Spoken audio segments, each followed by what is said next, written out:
when we did Trails West, I forgot to get into the California Gold Rush and the California Trail.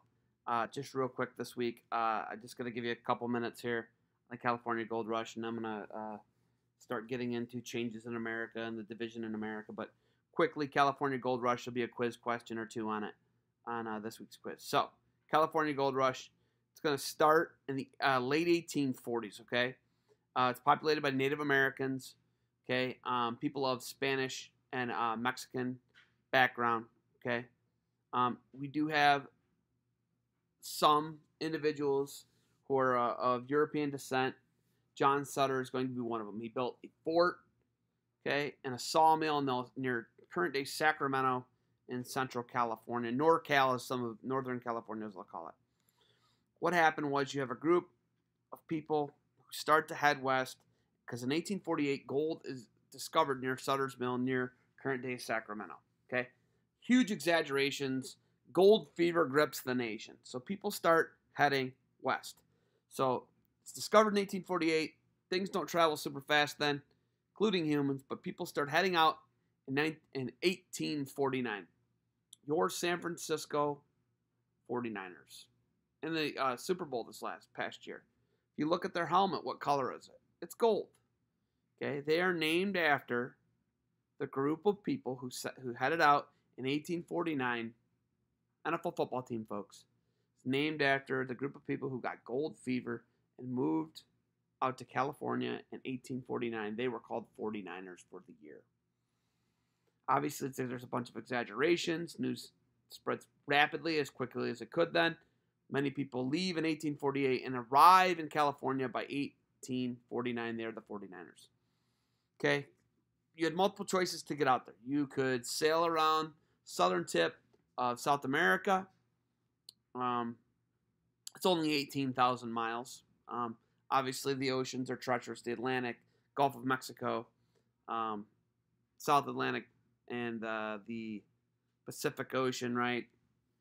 Or you could go overland, or you could sail to Panama, go overland. There's some lakes there that you'd have to get passage through, and then take another ship up. Most people went on the California Trail overland, okay?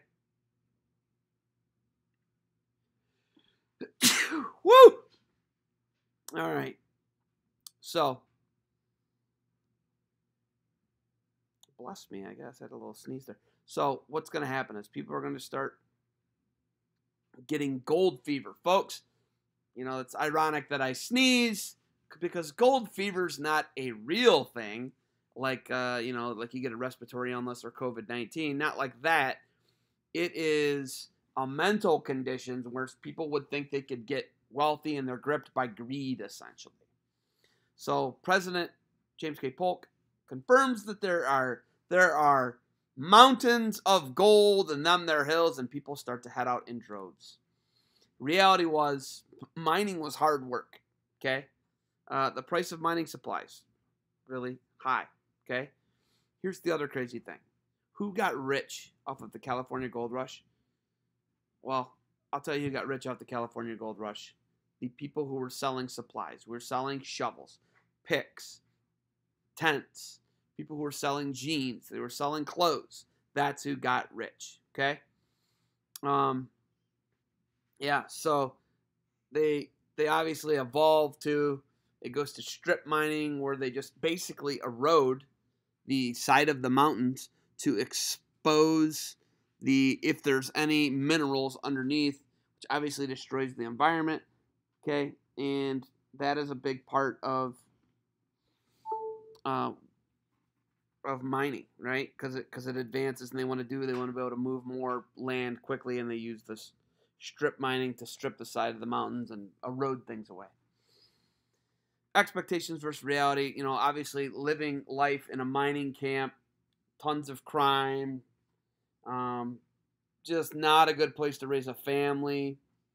Many do stay in California, but a lot of people return east, or they settle elsewhere in California. Okay, so back to the gold rush. Obviously, very terrible for the environment. Okay, you know, when you're stripping a hill away, they don't build the hill back up, right? When you strip mine, the side of a mountain. The side of that mountain takes years to recover from that, if it ever recovers at all. Obviously, it deforests and destroys any good farmland, anything like that. One thing is the population of California exploded.